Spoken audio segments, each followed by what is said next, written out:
하나님 이 시간 하늘의 문을 여서서 우리의 예배를 받아 주시옵소서. 함께 찬양으로 함께 하나님께 올려드리며 나아갑시다.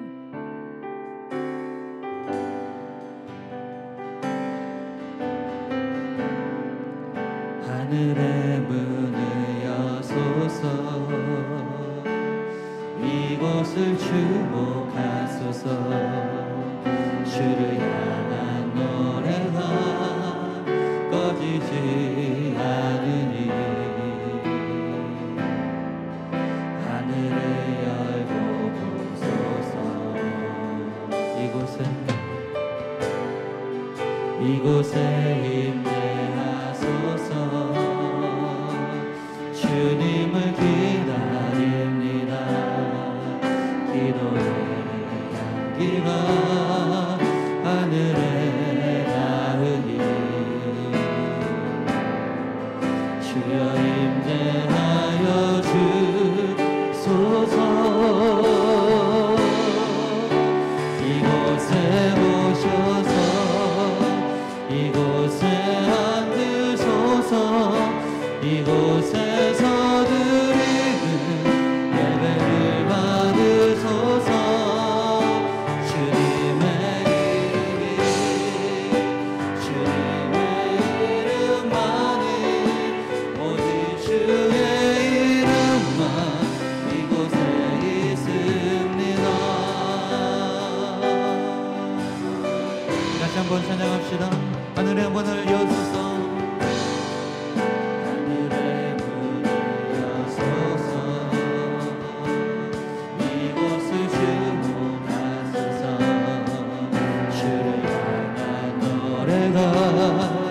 꺼지지 않으니 하늘을 열고 보소서. 주여 이곳에 임재하소서. 이곳에 임재하소서. 주님을 기다립니다. 기도의 향기가 하늘에 닿으니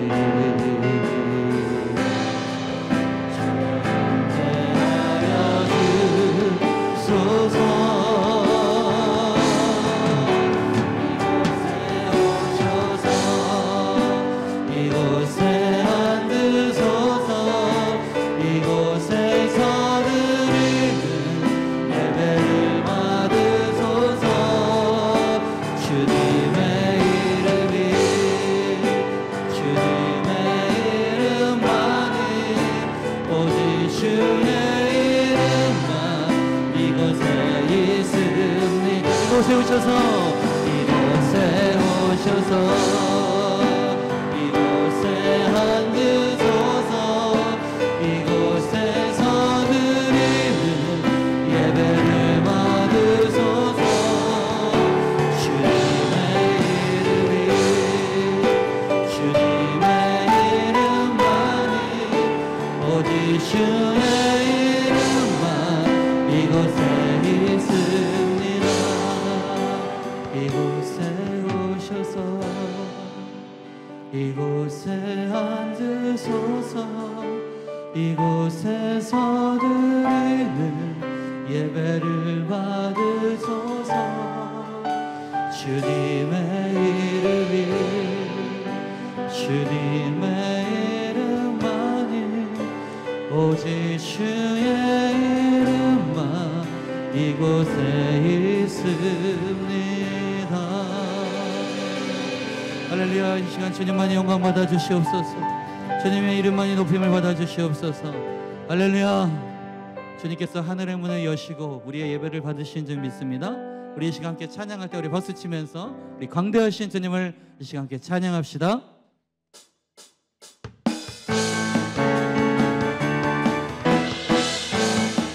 우리 하나님은 광대하신 주님이시오 전능하신 하나님이십니다. 그 주님을 찬양합시다. 할렐루야. 광대하신 주 전능하신 왕 전능하신 주 만물의 주관자 하나님께 영광 우리 왕께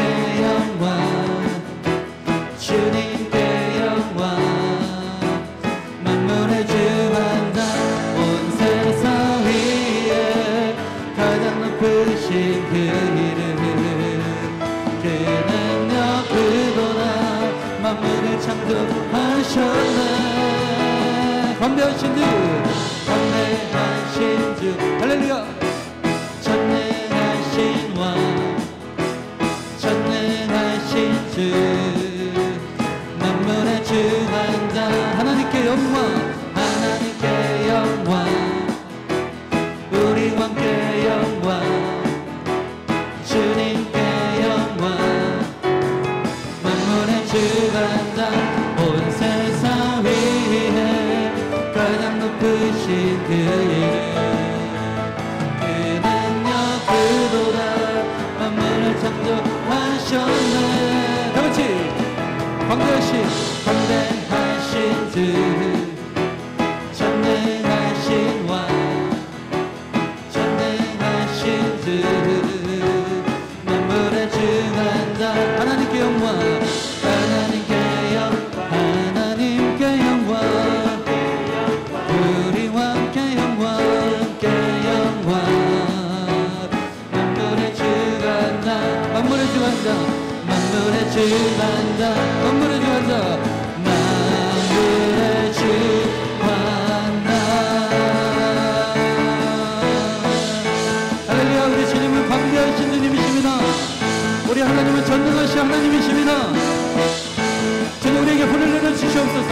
불을 내려주소서. 내게 성령의 불을 주어진 영혼 살릴 수 있도록 나를 태워주소서.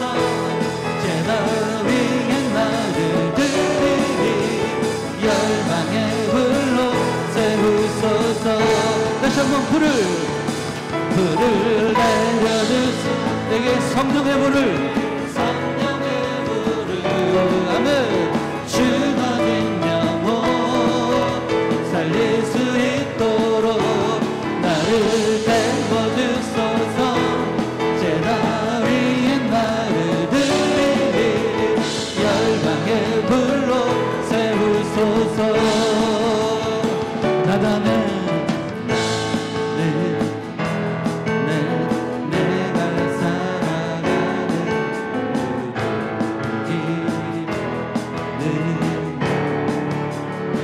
작은 불이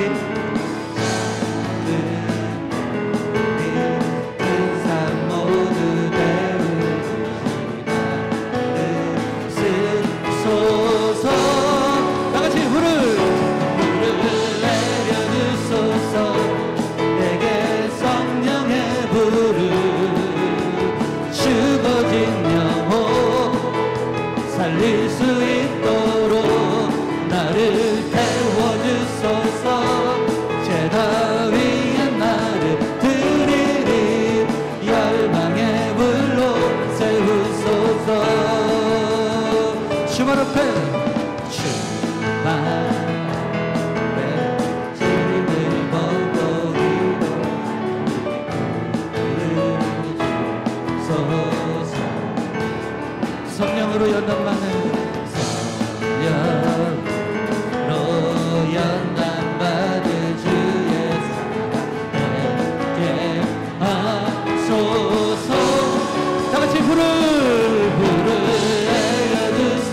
내게 성령의 불을 죽어진 영혼 살릴 수 있도록 태워주소서. 제다 위에 나를 들이리 열방의 불로 세우소서. 우리 다같이 태우소서.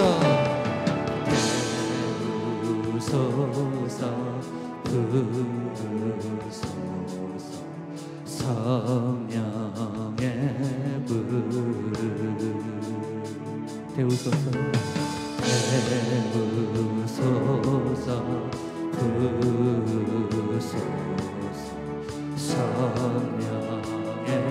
불 주님 우리를 태워주시옵소서.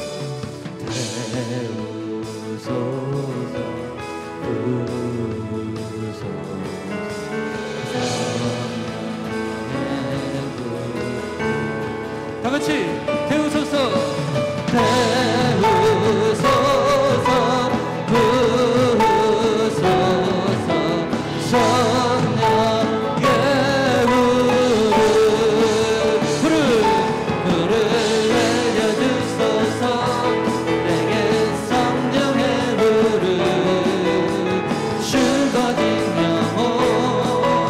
살릴 수 있도록 나를 태워주소서.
곧 승리하리라.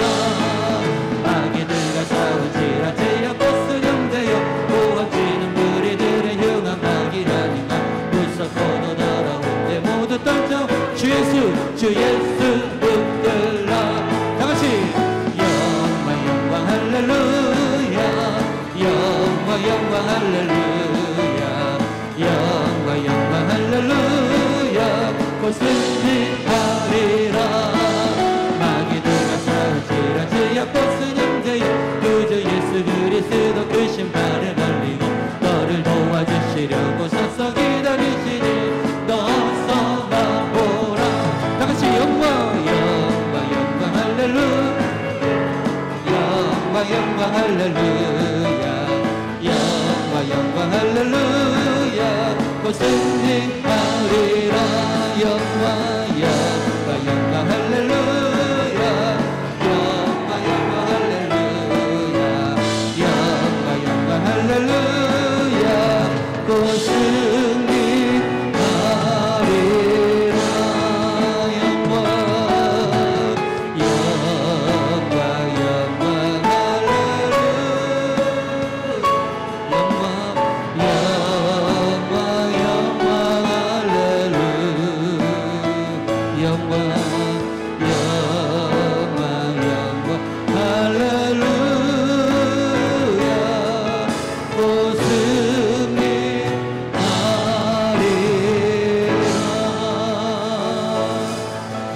영광 할렐루야. 우리 박수로 하나님께 영광 돌립니다. 아멘.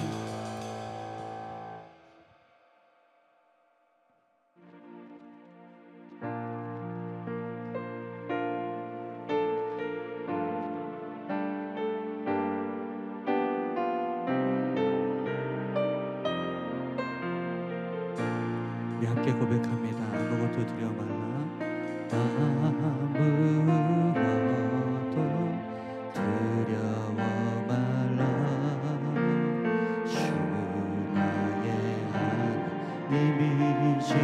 지켜주시네. 놀라지 마라 겁내지 마라 주님 나를 지켜주시네. 내 맘에 힘에 겨워 내 맘에 힘에 겨워 지칠지라도 주님 나를 지켜주시네. 세상의 험한 편파 몰아칠 때도 주님 나를 지켜주시네. 주님은 나의 산성 주님은 나의 요새 주님은 나의 소망 나의 힘이 되신 여호와. 다같이 일어나셔서 아무것도 두려워 말라.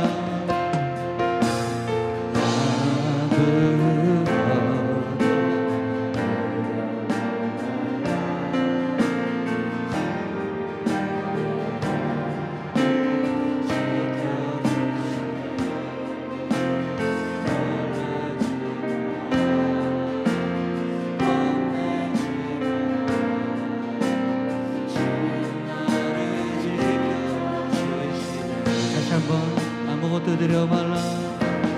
아무것도 두려워 말라.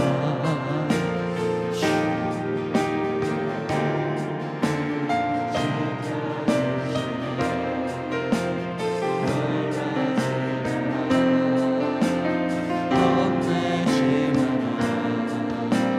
주님 나를 지켜주시네. 내 맘에 힘에 겨워 내 맘에 힘에 겨워 지칠지라도 주님 나를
주님은 나의 소망 나의 힘이 되신 여호와 다같이 주님은 나의 산성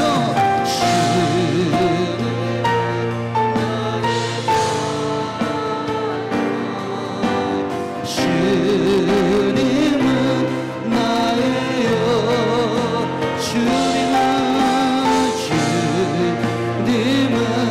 나의 소망 나의 힘이 다같이 주님의 이름을 의지하여서 다같이 우리 통성으로 주여 영광을 주며 기도합니다. 시작 주여 우리 다 같이 따라하시겠습니다. 슬기로운 신앙생활.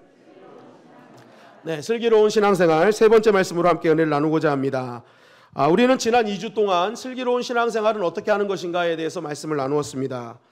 우리의 삶은 한정되어 있는 시간, 에너지, 또 환경 속에 거하고 있습니다. 이 한정되어 있는 공간 속에서 우리는 더 알차게 신앙생활하고 하나님께서 기뻐하시는 신앙생활을 하려면 슬기롭게 해야 됩니다.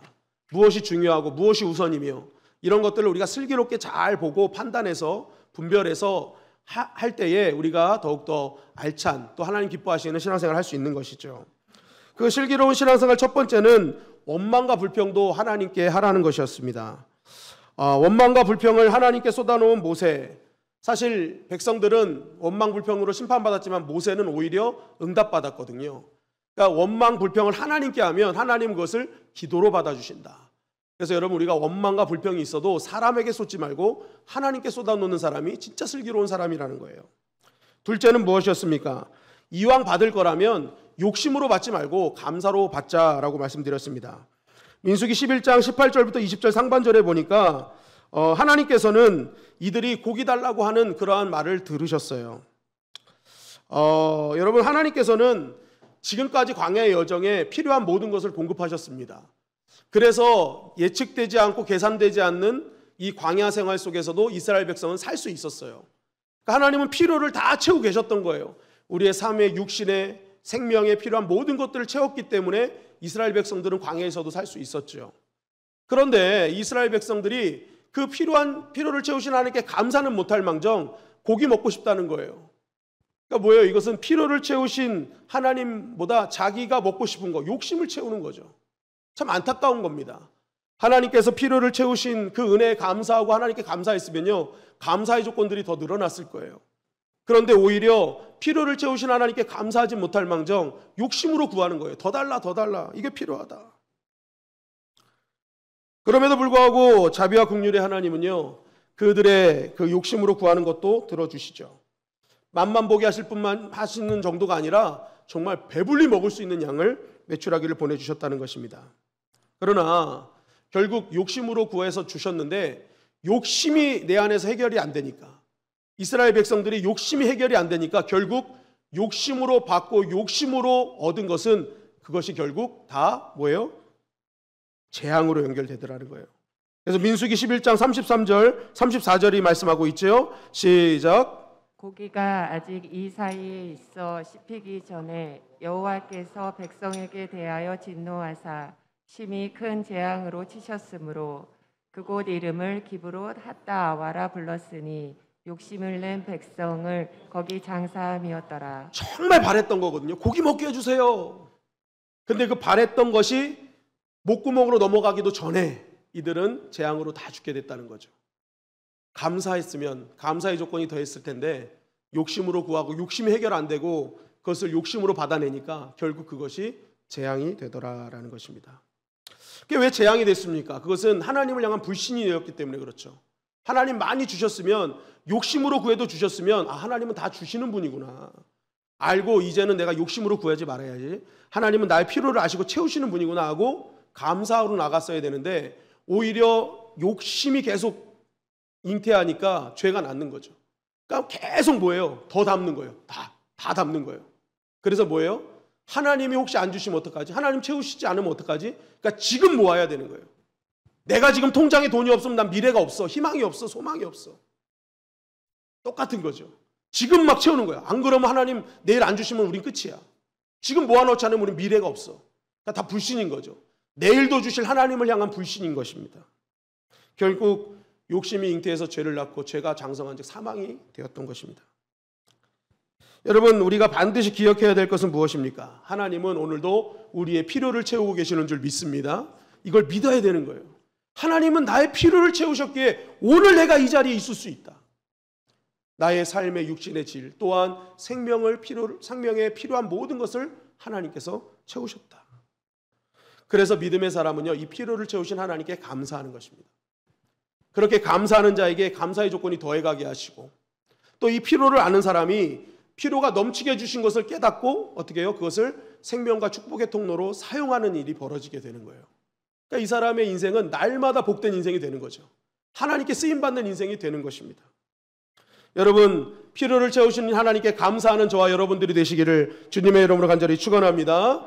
자, 마지막으로 슬기로운 신앙생활을 하는 사람은 어떤 사람이냐? 따라하시겠습니다. 동역하는 사람이다.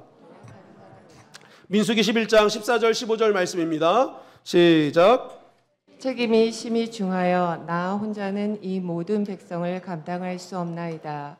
주께서 내게 이같이 행하실진대 구하옵나니 내게 은혜를 베푸사 즉시 나를 죽여 내가 고난당함을 내가 보지 않게 하옵소서. 네, 이 말씀을 보니까 모세는 이제 완전히 번아웃 됐습니다. 탈진됐어요. 난 이제 못합니다. 하나님, 지금 이 상태라면 차라리 나를 죽여서 데려가시는 게 그게 은혜입니다 라고 얘기를 하는 거죠. 완전히 이제 방전된 겁니다. 나 이제 포기할 겁니다. 이렇게 이제 방전되고 번아웃된 모세, 이런 모세를 향해서 하나님이 허락하신 솔루션은 무엇인가? 우리 민수기 11장 16절 17절 말씀을 다 같이 읽겠습니다. 시작. 여호와께서 모세에게 이르시되 이스라엘 노인 중에 내가 알기로 백성의 장로와 지도자가 될 만한 자 70명을 모아 내게 데리고 와 회막에 이르러 거기서 너와 함께 서게 하라. 내가 강림하여 거기서 너와 말하고 내게 임한 영을 그들에게도 임하게 하리니 그들이 너와 함께 백성의 짐을 담당하고 너 혼자 담당하지 아니하리라. 그들이 너와 함께 백성의 짐을 담당하고 너 혼자 담당하지 아니하리라. 하나님께서 번아웃돼서 지쳐있는 모세를 향한 하나님의 해결책은 하나님께서 허락하신 동역자들을 세우는 것이었습니다. 여러분, 이것을 통해 알 수 있는 것은 무엇입니까? 하나님께서는 주의 일을 혼자 하기를 원하지 않으신다는 거예요. 함께 동역하기를 원하신다는 것입니다. 여러분, 만약 하나님의 일을 모세 한 사람이 하기를 하나님이 원하셨다면요, 지금 이렇게 번아웃된 모세에게 이전보다 더 큰 은혜와 능력을 막 부어주셨을 거예요. 그래서 모세야 일어나라, 이제 사명 감당해라, 내가 더 큰 능력 줄 테니까 마음껏 사명 감당해라 하셨을 거예요. 그런데 하나님께서는 번아웃된 모세를 그냥 놔두시고 모세를 도울 협력자들을 세우라고 말씀하시는 거예요. 동역자를 세우면 그 짐 내가 같이 담당하게 해줄게. 여러분, 이것을 통해서 하나님은 반드시 하나님의 백성들이 함께 협력하면서 사역하기를 원하신다는 거죠. 여러분, 그래서 하나님의 일은 뛰어난 한 사람, 넘버원 의식을 갖고 있는 사람이 하는 게 아니라 올리원이죠. 한 분을 같이 바라보면서 함께하는 것이 주의 일이라는 것입니다. 그래서 신앙생활은 넘버원이 되려고 하지 말고 올리원이 되어야 돼요. 나만 뛰어난 사람, 내가 대단한 사람, 내가 월등한 사람, 이게 신앙생활의 핵심이 아니라 함께 주를 바라보며 오직 한 분을 바라보며 함께 나아가는 사람이 진짜 강력한 사람이라는 것입니다. 여러분, 물론 동역하는 것은 쉽지 않습니다. 왜냐하면 주의 일은 자원해서 하는 거거든요. 그러니까 이 자원하는 심령들은 서로 다 달라요. 자라온 환경도 다르고 믿음의 분량도 다르고, 그죠? 여러분, 만약 돈을 주고 고용하는 것이면요, 내 마음에 드는 사람 갖다 쓰면 됩니다. 마음에 들지 않는 사람 너 오늘부터 나오지만 하면 돼요. 근데 주의 일은요, 다 자원해서 오는 거잖아요. 그러니까 사람들 중에는 내 마음에 맞지 않는 사람들이 더 많을 때가 있다는 것입니다. 무엇보다도 뭐 믿음의 분량 뭐 이런 것도 있지만 만족도가 다 다르잖아요. 어떤 사람과 함께 일을 할 때 어떤 사람은요, 어떤 일의 만족도가 그 일을 할 때 한 70%만 돼도 야, 이 정도면 됐어 하는 사람이 있어요. 그런데 어떤 사람은 70%에 절대 만족이 안 돼요. 오히려 그분은 110%를 해야 이 정도는 해야 되지. 만족하는 사람이 있단 말입니다. 그러니까 함께 일을 하는데 70%에 만족하는 사람과 110%를 만족하는 사람이 같이 있다고 생각해 보세요. 이거 답답해 미치는 겁니다. 110% 만족하는 사람은요 70% 하는 사람 보고 와 어떻게 일을 저렇게 할 수 있어? 어떻게 일을 저렇게 허술하게 할 수 있어? 막 미치고 팔짝 뛸 노릇인 거예요. 그런데 70% 하는 사람은요 110% 하는 사람 보고 뭐 저렇게까지 할 필요가 있어? 오버하는 거 아니야? 어느 정도만 하면 되지 하면서 70%도 답답한 거예요. 그러니까 이 일을 하면서 막 그 안에서 막 그냥 그 마음을 꾹꾹 눌러가면서 하니까 일이 즐겁지 않죠. 그러면서 기도합니다. 하나님 70%는 사라지게 하여 주시옵소서. 그죠? 말은 못하고 70% 하나님 저 110%만 안 보이면 좋겠습니다. 그러니까 일하다가 그 사람이 사라지면 아싸 그래 가지고 막 혼자서 막 다 하버리고 막 그런 일들이 있단 말입니다. 여러분 물론 쉽지 않아요. 동역은 쉽지 않습니다. 그러나 그럼에도 불구하고 하나님은 뭘 원하시느냐? 합력하기를 원하신다는 거예요. 로마서 8장 28절 말씀입니다. 시작. 우리가 알거니와 하나님을 사랑하는 자 곧 그의 뜻대로 부르심을 입은 자들에게는 모든 것이 합력하여 선을 이루느니라. 네, 우리가 알지 않냐? 하나님을 참 사랑하고 하나님의 부르심을 아는 사람들은 합력하면 선을 이룬다는 거 알지 않냐? 그 말이죠. 알지 않냐? 하나님 사랑하고 하나님 뜻대로 부름받은 사람들은 이거 안다는 거예요. 합력하면 반드시 선이 이루어진다. 여러분 우리가 합력하기 전에는요 뭐예요? 우리가 그동안 보여진 대로 판단하죠. 저 사람은 왜 저런 모양이 저런 모습이야? 왜 저 사람 성격이 저래? 왜 저 사람은 저 정도밖에 안 돼? 합력하기 전에는요 내가 봤던 것으로 판단합니다. 그런데 그렇게 판단했던 사람이 같이 일하려고 하니까 당황스러운 거예요.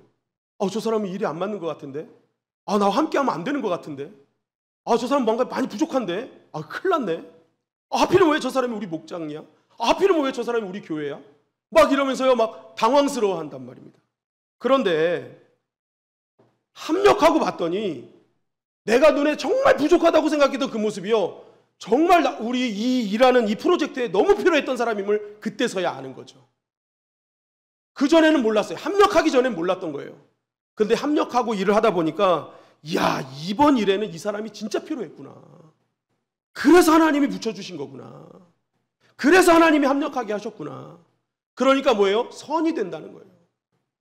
시작하기 전에는 합력하기 전에는 다 악한 거죠. 왜냐하면 내가 본대로 판단하니까. 그런데 합력하고 나서 보니까 이렇게 하신 하나님의 뜻이 있었구나. 그러니까 뭐예요? 합력하니까 선이 이루어지는 것이죠. 여러분 이 말씀에 보면 합력이라는 단어가요 헬라어로 수네르게오라는 단어입니다. 이 단어가 나중에 영어로 시너지가 된 거예요. 시너지. 그러니까 하나님께서는 뭐예요? 내가 합력하면 에너지가 아니에요. 1 플러스 1은 2가 아니에요. 1 플러스 1이 10이 되고 100이 되고 할 수 있도록 내가 만들어줄게라는 것이죠. 여러분 주님 안에서 합력하면 시너지가 일어나게 될 줄 믿습니다. 주님께서 함께 하시기 때문에 주님은 알파와 오메가잖아요. 그죠? 무한정이시잖아요.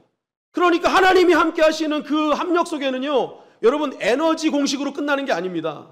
하나님의 공식으로 나타나는 거예요.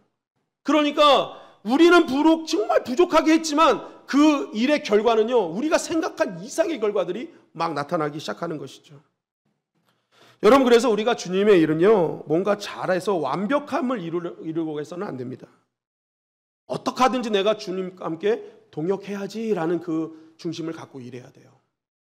여러분 잘해서 완벽히 할 거야. 정말 대단한 일을 이룰 거야 하면요 항상 사람들을 고를 때 어떤 기준으로 골라요? 조건 보고 고르는 거죠.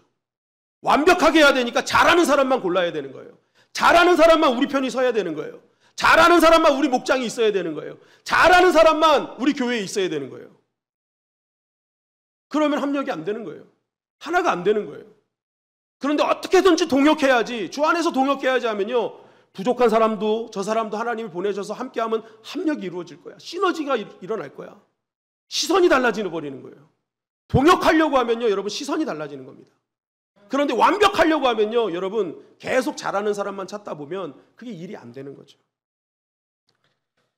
여러분 그래서 동역을 잘하는 사람들 주변에는요 다 이게 칭찬받는 사람만 있어요. 왜냐하면 여러분 사실 그 주변에 다 잘하는 사람만 있겠습니까? 그 동역을 하려고 하는 사람 눈에는요 좋은 점만 바라보기 때문에 그래요. 동역을 하려면요, 그 사람 좋은 점을 바라보니까 항상 얘기할 때 동역자들에게 좋은 얘기만 나가는 거예요. 이 사람은 이게 좋고 이 사람은 이게 좋고. 그러니까 그 사람 주변에는 항상 사람들이 볼 때 좋은 사람만 있는 것 같아. 좋은 얘기만 하니까. 근데 동역이 안 되는 사람은요, 항상 그 사람 주변에는 나쁜 사람만 있는 거예요. 왜 그렇습니까? 동역이 안 된 이유를 저 사람한테 찾아야 되거든요. 그러니까 항상 동역이 안 되는 사람 입속에는요, 계속 주변 사람이 안 좋은 얘기만 나오는 거예요. 이게 그 사람이 지금 동역하는 사람인가 아닌 사람인가를 구분할 수 있는 일인 거죠. 동역을 잘하는 사람은 항상 주변 사람들이 항상 좋은 얘기를 해요. 동역이 안 되는 사람은 항상 나쁜 얘기만 하게 돼 있다는 것입니다. 여러분, 우리 교회가 동역하는 교회가 되기를 주님의 이름을 간절히 축원합니다. 그럴 때 여러분, 선이 이루는 교회, 시너지의 은혜를 경험하는 교회가 되는 것이죠. 그렇다면 이런 실력 있는 신실한 동역자가 되기 위해서 우리가 해야 될 일은 무엇인가? 첫째는요, 하나님을 만난 스토리가 있어야 된다는 것입니다. 우리 민수기 11장 16절 말씀을 다 같이 읽겠습니다. 시작. 여호와께서 모세에게 이르시되 이스라엘 노인 중에 내가 알기로 백성의 장로와 지도자가 될 만한 자 70명을 모아 내게 데리고 와 회막에 이르러 거기서 너와 함께 서게 하라. 자, 하나님께서 이제 모세에게 동역자를 세우라라고 하십니다. 장로와 지도자가 될 만한 사람 70명을 데리고 와라라는 거예요. 그런데 모세는 이 말씀에 바로 순종해서 70명을 딱 데리고 옵니다. 여러분, 이 말씀을요, 여러분 그냥 봐서는 안 돼요. 궁금증을 가지셔야 돼요. 지금 이스라엘 백성이요, 장정만 60만 명입니다. 그런데 장정만 60만 명인데 하나님께서 모세에게 야 70명 모아 데리고 와 라고 했을 때 그 60만 명 중에 어떻게 이렇게 바로 70명을 데리고 올 수 있었냐는 거예요. 안 그렇습니까? 아마 하나님께서 자 성민아, 너가 지금 너희 교회에서 지도자가 될 만한 사람 10명만 뽑아라 하면은 우왕좌왕할걸요. 근데 모세는 60만 명 중에서 70명을 바로 데리고 왔단 말입니다. 여러분, 이게 어떻게 가능했을까요? 그것은 다른 것이 아니라 모세가요, 평소에 지도자가 될 만한 사람들을 눈여겨보고 있었다는 것입니다. 모세는 이 사람들을 볼 때 다음에 누가 지도자가 될 만할까 하면서 평소에 항상 지도자가 될 만한 사람들을 찾고 있었다. 그러니까 지도자가 될 만한 자질들이 있었다는 겁니다. 70명이 있었다는 거예요. 여러분, 우리가 기억해야 될 것은요, 교회의 리더들, 교회의 지도자들은요, 어느 순간 하늘에서 떨어진 사람들이 아니라는 것입니다. 평소에 지도자로서 리더로서 합당한 삶을 살았기 때문에 하나님께서 하나님 앞과 사람들 앞에 존귀한 자로 만들어 주셨다는 것이죠. 여러분, 우리가 꼭 기억해야 될 것은요, 교회 리더자는요, 평범할 때 잘하는 사람을 교회 리더자로 세워야 됩니다. 평범할 때 신앙생활 잘하는 사람. 그리고 지금 교회 리더들은요, 항상 평범할 때 잘하는 사람들을 눈여겨볼 수 있어야 되는 거예요. 교회 리더가 갑작스럽게 어디서 돈 많은 사람이 와서 리더 세우고 세상적 영향력이 있다고 리더 세우고 좀 오래됐다고 리더 세우면요, 교회는 풍지박살 나는 거예요. 왜요? 교회의 리더는 세상의 리더와 다르기 때문에 그렇습니다. 교회의 리더는 평범할 때, 평상시에 항상 믿음으로 사는 자가 리더가 돼야 결정적일 때 리더십을 발휘할 수 있는 것이죠. 출애굽기 24장 9절부터 11절은 이렇게 우리에게 증거하고 있어요. 시작. 모세와 아론과 나답과 아비후에 이스라엘 장로 70인이 올라가서 이스라엘의 하나님을 보니 그의 발 아래에는 청옥을 편듯하고 하늘같이 청명하더라. 하나님이 이스라엘 자손들의 존귀한 자들에게 손을 대지 아니하셨고 그들은 하나님을 뵙고 먹고 마셨더라. 여러분, 모세가 데려온 70인이 평상시에 하나님 앞에 어떻게 했는지를 유추할 수 있는 본문이에요. 왜 그들이 리더로 모세가 데리고 왔는지를 유추할 수 있는 본문인데, 이 말씀 속에 이스라엘 장로 70인이 누구 앞에 올라간 거예요? 하나님 앞에 올라갔다는 거예요. 그 하나님 앞에 뵙고 하나님을 뵙고 먹고 마셨다. 뭐예요? 이미 그들은요, 하나님을 만난 스토리가 있는 사람들이었다는 거예요. 그들의 삶 속에서 그들은 하나님으로 즐거워하고 하나님과 함께하는 것이 감사하고 매일매일 삶 속에서 하나님을 만난 스토리가 있는 그 사람들. 그러니까 모세가 아무나 데리고 온 게 아닙니다. 이미 하나님을 만난 스토리로 충만한 사람들, 그것으로 감사한 사람들을 모세가 뭐예요? 70명을 데리고 왔다는 거예요. 여러분 한번 잘 생각해 보십시오. 이런 하나님을 만난 스토리로 모인 사람들의 모임은 얼마나 감사했겠습니까? 하나님이 이렇게 하셨어. 나에서 오늘 이번 한 주간 살아가는데 하나님이 나에게 이렇게 역사하셨어. 그러면 막 그 하나님 때문에 감사하고 즐거워하고 찬양하고 그 하나님이 나와 동일한 은혜를 주실 거라는 믿음으로 또 오늘도 믿음으로 나아가고, 하나님을 만난 스토리가 있는 모임은요, 여러분 박진감이 있어요. 막 활력이 있어요. 이야, 하나님이 이렇게 역사하시는구나. 그런데 여러분, 이런 하나님의 만난 스토리는 하나도 없고 스펙으로 모이면은요, 그 안에 냉랭함만 가득한 거예요. 왜 그렇습니까? 스펙은 뭐예요? 나와 수준이 맞아야 된다는 거예요. 내가 그래도 대학을 나왔고 대학원을 나왔고 내가 이거 전공자인데 이 정도는 돼야지. 그러니까 모임 때 하나님 얘기는 하나도 안 하고 내가 이걸 배웠는데 이 정도는 수준이 돼야지. 이런 막 전공 얘기하고 막 전문 용어 얘기하고. 그러니까 그걸 듣는 사람들은 무슨 얘기하는가. 여러분, 제가 신학을 전공했는데 제가 여기에서 맨날 헬라어 얘기하고 히브리어 얘기하고 그러보세요. 아마 여러분들은 그래 혼자 다 아세요 하고 다 나가실걸요. 여러분, 이 앞에서 제가 할 수 있는 얘기가 뭐예요? 하나님 만나면 살아난다는 거 아니겠습니까? 하나님 만나면 하나님이 역사하신다는 거 아니겠어요? 그런 것들을 서로 나누며 막 우리 안에 식었던 믿음이 막 회복되고, 그러니까 모세가요, 하나님 만난 사람들을 막 모으는 거예요. 그 안에 뜨거운 하나님과의 만남이 있으니까 그 만남을 가지고 같이 협력해서 일을 할 수 있는 것입니다. 한 마음 한 뜻으로 나아갈 수 있는 거예요. 하나님이라는 그 이름 가지고 나아가는 것입니다. 여러분, 그래서 바울이 엄청난 스펙 자랑할 때 하나님이 선택 안 하잖아요. 다메섹 도상에서 주님 만난 다음에 선택하시잖아요. 주님 만나고 난 바울은요, 자신이 그렇게 자랑하던 스펙 내다 던져버립니다. 배설물이라는 거예요. 여러분, 제가 스펙이 필요 없다는 게 아닙니다. 나중에 바울은요, 이 스펙이 하나님을 위해서 필요할 때는 사용합니다. 그러니까 이 스펙이 혹시라도 하나님을 만나는데 방해가 되고 하나님과 함께 동역할 동역자들과의 어떤 동역이 방해가 된다면 배설물로 여길 줄 알아야 된다는 거예요. 이것이 방해가 되는 거면 버리고 나는 하나님으로 충만하겠습니다. 여러분, 그럴 때 아름다운 동역이 이루어질 수 있는 것입니다. 여러분, 우리가 평상시에 하나님을 만난 스토리가 넘쳐나게 되시기를 주님의 이름으로 간절히 축원합니다. 우리 교회가 그런 하나님을 만난 스토리로 가득 찬 사람이 정말 리더가 돼서 어디를 가든지 아름다운 동역을 이루는 교회와 우리 귀한 성도님들이 되시기를 주님의 이름으로 간절히 축원합니다. 둘째는요, 성령 충만하면 좋은 동역할 수 있다는 거예요.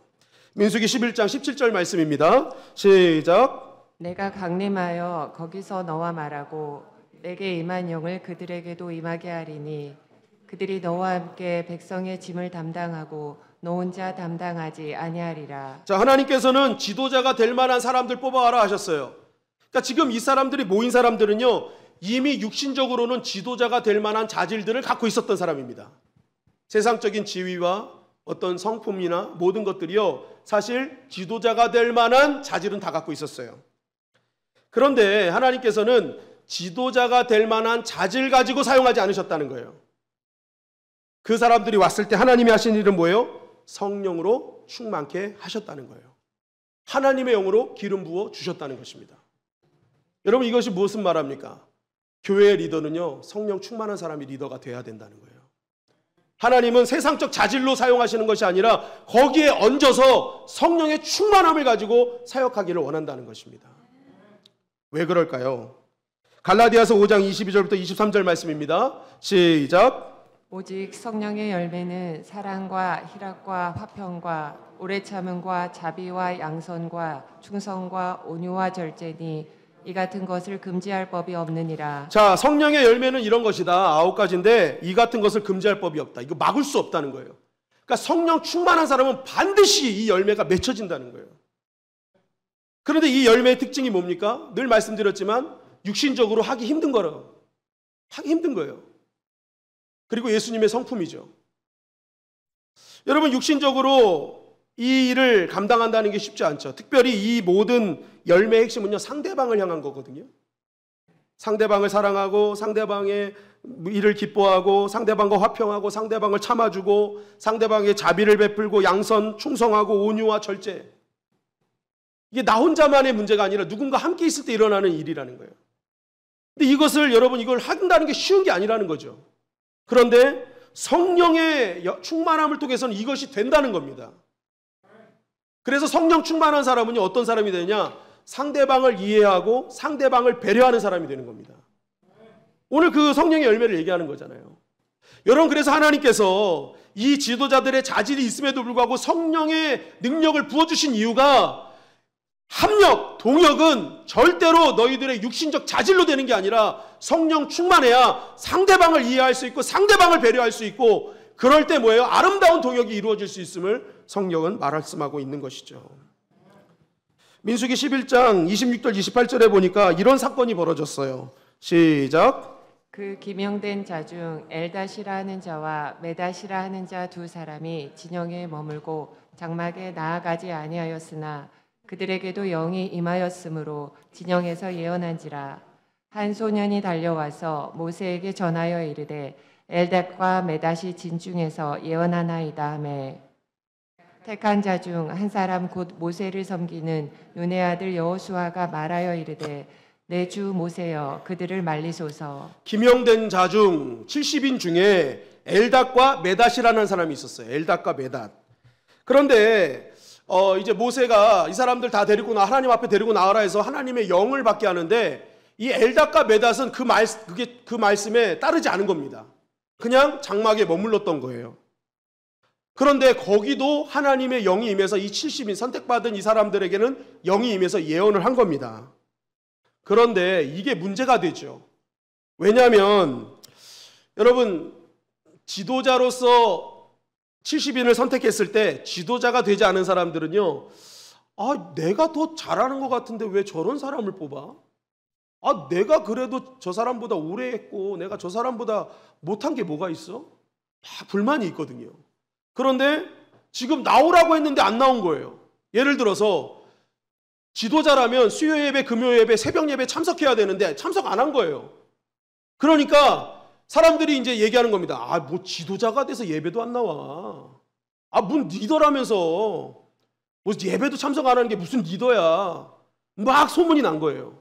그러니까 거기에 불만을 품은 사람들이 이제 막 난리가 치니까 이제 여호수아가 대표로 모세한테 간 겁니다.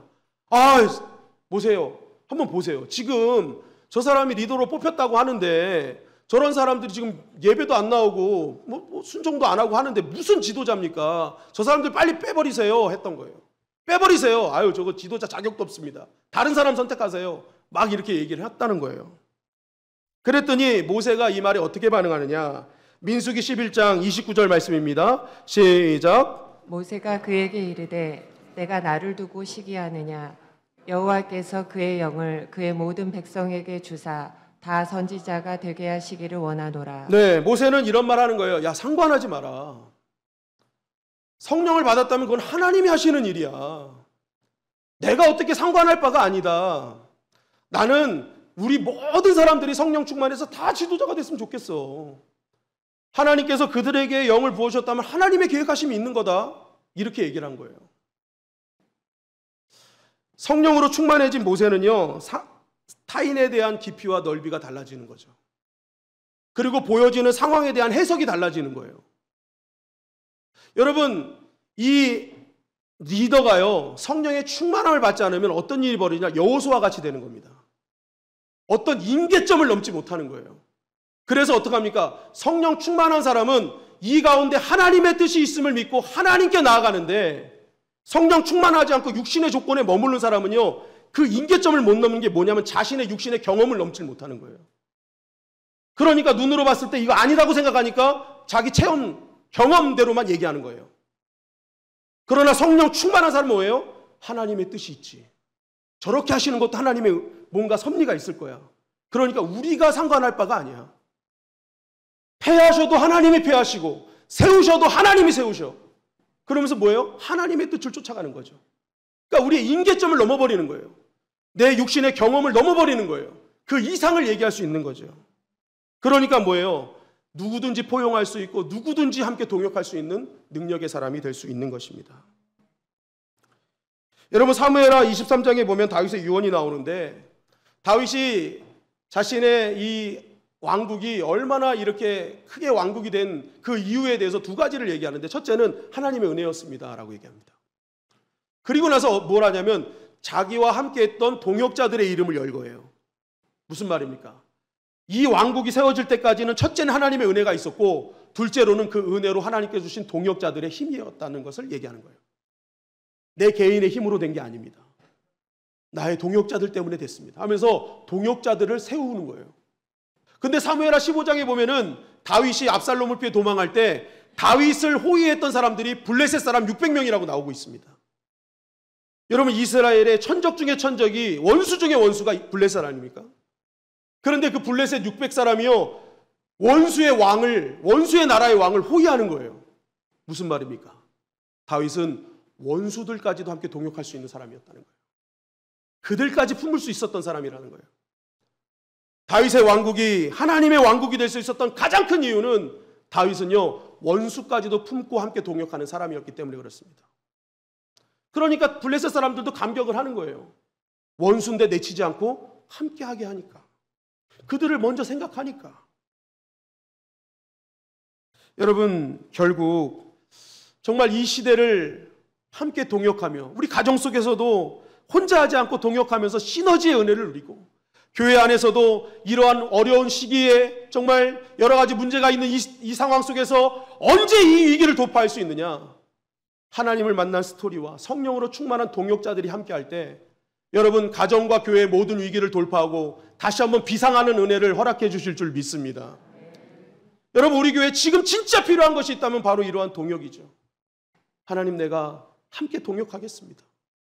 정말 하나님을 만난 그 감격으로 내가 성령 충만하여 어떠한 사람들과도 함께해서 정말 이 모든 어려움들을 이기고 또한 맡겨진 사명 잘 감당하겠습니다.